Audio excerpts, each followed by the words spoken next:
Welcome back, everybody. My name is Tucker, and in today's video, we're going to be doing something a little bit different. I got to thinking about how we could do some trade videos, some trade machine videos in a little bit of a different format. So we're actually over here on TradeNBA.com right now, and we're going to be looking at some rumors around James Harden and kind of just looking into what it would take to get him to Portland or to Boston. Those are two teams that have recently been reportedly added to the list for James Harden in terms of teams that he would go and play for and re-sign in. And we're going to look at kind of the pros and cons, how they could make this work, and whether or not it's actually a realistic idea to get him to either of these two places. But quickly, before we get started, if you enjoy content like this, then consider subscribing. I upload twice a day, every day, all throughout the NBA season, so it's a great place for consistent NBA content. You can also leave a like rating on the video as well. Helps me out a ton, lets me know that you're enjoying the content, and helps get the videos out to more people on YouTube as well. And you can check me out at various socials at the bottom of the screen. They're down in a link tree down in the description below. But with those things said, as I said, we're over here on TradeNBA.com. We've got the Rockets pulled up here, and we're going to begin with the Portland Trailblazers. And we're just going to kind of walk through what it would look like for Portland to potentially trade for James Harden and what exactly this would mean. So in most cases, it's either Harden and PJ Tucker or just James Harden straight up being traded to the other team. So if you're Portland here, there's really only a handful of options because you want to make sure that you're staying underneath this luxury tax threshold ideally. As you can see, if I take Harden back over here, they're only about $2 million under the luxury tax. That's something that Portland has generally tried to stay under. And so you want to make sure you're sending out at least $41 million back to Houston in the scenario if you're Portland, or somewhere right around that number. So with that being considered, there's only really a handful of contracts you can combine here, assuming that someone like Robert Covington is not going to be going back to Houston because he literally just got traded from there. So generally, that means one of two things. Either you're going to have CJ McCollum involved in this trade no matter what. It's very, very difficult to go through and piece something together that does not involve CJ McCollum. And obviously having Harden, Lillard, and McCollum all together probably doesn't work anyway. So McCollum would be going to Houston. You could potentially package something else together here that does not involve Jusuf Nurkic with some of these younger players here. Guys like Zach Collins can go over, Anthony Simons, who I think has a good amount of value. There's Little, who's a first-round pick from a year ago. Gary Trent is a nice young player. And then you package those things together, and we're pretty much right at our number again. You can see we went from 1.8 under the tax to 1.5, and this trade should work in the trade machine, and it does. So Portland would get James Harden in exchange for McCollum, Collins, Simons, Trent Jr., and Nazir Little. Now, obviously, in most Harden trades we've seen, that's not enough value. So Portland can go over here and take a look at adding some draft picks in. One of the issues, however, is that they've already moved their 2021 pick in the trade for Robert Covington. So they would have to jump here to this 2023 number, and then they could trade 2023, 25, and 27 to Houston, all unprotected if they chose to. And that would certainly, spice up the trade package here for Houston and maybe get them a little bit more interested.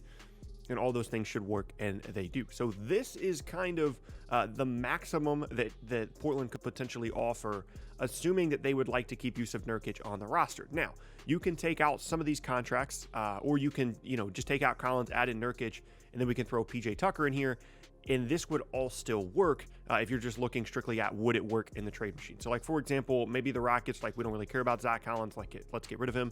He's only got 1 year left on his deal anyway. We'll take Jusuf Nurkic. We'll give you PJ Tucker, and then you can kind of become the new small ball team over there in the Western Conference.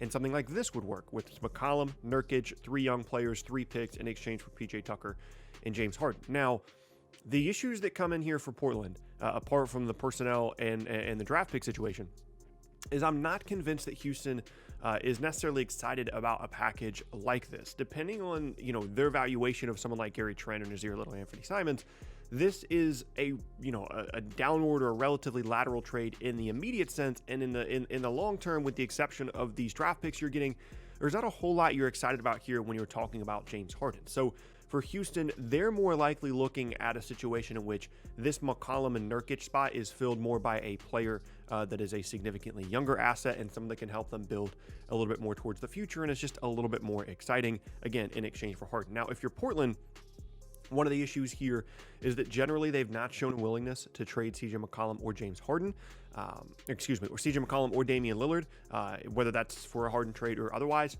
So they would have to, kind of reconcile with that. Assuming they are willing to make a move like this, having Dame and James Harden in the backcourt together, assuming they could figure that out, would certainly be exciting. But when you're considering all the other pieces that they're giving up here, it would basically be Harden, Dame Lillard, Robert Covington, PJ Tucker, and Zach Collins.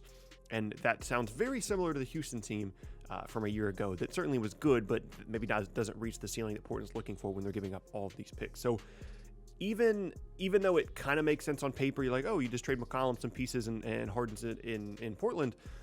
I'm not convinced that that's necessarily how it would go down for either of these teams. Now, the other team that we want to talk about here as we reset this is Boston. They're the other team that was mentioned in this rumor that, Harden is kind of adding teams to his list here, right? Like he's adding teams to his list that he would potentially want to go and play for. And Boston is another team that was brought up. And it's pretty clear here when you get a first glance at the contracts what needs to happen. Either Kemba Walker needs to be involved in this deal, which would be relatively similar to the Portland one, where it's like Kemba, some future picks, some young nice players, but no young players on the level that really Houston would be looking to get back here. And if they're not willing to do the CJ deal that was just brought up, they're probably not interested in Kemba Walker and his long-term deal either. So with that thrown out the window, we go to what we talked about earlier, which is having a really good young player involved in a James Harden trade, which in this case would have to be Jaylen Brown. I mean, Jason Tatum's off limits at this point. Jaylen Brown is 24 years old, just signed a new long-term deal. Looks like he still has tons of potential and upside and is a really good player right now as well.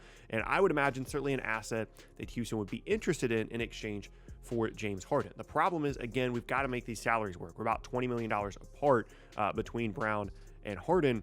And the Celtics roster, and this has been an issue for them pretty consistently over the last handful of years, is not really conducive to making big star trades unless you're including someone like Marcus Smart, because you can throw basically every other player that the Celtics have on the roster here and potentially try and make something work salary-wise, and that includes, Nesmith and Pritchard. We throw Robert Williams in there, Semi Ojeleye, Carson Edwards, and you can get relatively close, but this number still really does not work all that well in terms of the money going back and forth. So we're pretty close here, but so this technically is a package that works, but Houston would have to cut half these guys to make their roster work, and it doesn't really work without Marcus Smart. Like, yes, technically in the trade machine here, it says failed because of these things on the side here, the rookie signing stuff. But realistically, like this trade would work. But if you're Houston, like you would cut Jeff Teague, you would cut, maybe you would cut someone like Robert Williams or Semi Ojeleye or whatever the case may be. And basically this is Jaylen Brown, and then you can throw picks in as well, which would probably work. But realistically, the Rockets would probably be looking to get someone like Marcus Smart in exchange, in addition to Jaylen Brown, and then probably throw some younger players in there as well. And then we're getting up towards a point in which Boston, if they are interested in James Harden, things are getting a little bit too rich for them. When you're looking at Jaylen Brown, let me find Marcus Smart here. And then we'd still have to make a couple $1 million work here in between these two. So maybe you also we'll throw Peyton Pritchard and Robert Williams in. And then the Celtics are also giving up future firsts, because that's been the case in pretty much every Harden trade. Let's say they give up 2 future unprotected firsts. Okay, well, we got a Stepien rule here, but you understand what I'm saying. So let's just adjust this to 2023. Briefly, let's undo this. Let's put this onto a 2023 first. Now we have that. So this could be a structure that would potentially work. Again, ignore this rookie signing thing. This could be a structure that could potentially work for Houston. They like Jaylen Brown. They like having Marcus Smart there as well. You get the 2 future firsts, and it sucks that you're giving up James Harden, but you've got, Jaylen Brown, you've got Christian Wood, you've got some extra picks you can kind of build around moving forward. You've got a team that ideally in the short term should be good, and in the long term, you've got options as well with these picks.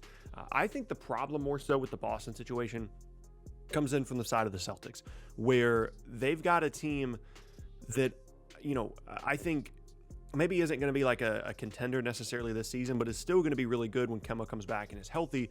And you've got that long-term viability of having Jaylen Brown and Jason Tatum. And assuming you think that's going to be a long-term partnership that works, there's really no reason to make a move like this for someone like Harden when, it'll make your team better, but you're not sure how much better given all the stuff that's been happening around Harden lately. You're not positive that he's someone you want to have on your team, and you're giving up significant assets in Brown, Smart, 2 future firsts, and a guy in Peyton Pritchard that looks like he could be at least a rotation player as a rookie. So If you're talking strictly from an asset standpoint, I do think Boston is a team that can make a James Harden trade work.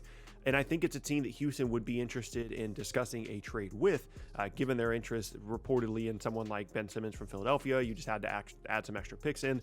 And so when you consider Smart, Brown, the extra picks, and then the young guys, this is, pretty on par with some of the other Harden trade stuff that we've seen thrown around. I think the issue here is just that Boston is really going to be relatively unwilling to go forward with a trade like this.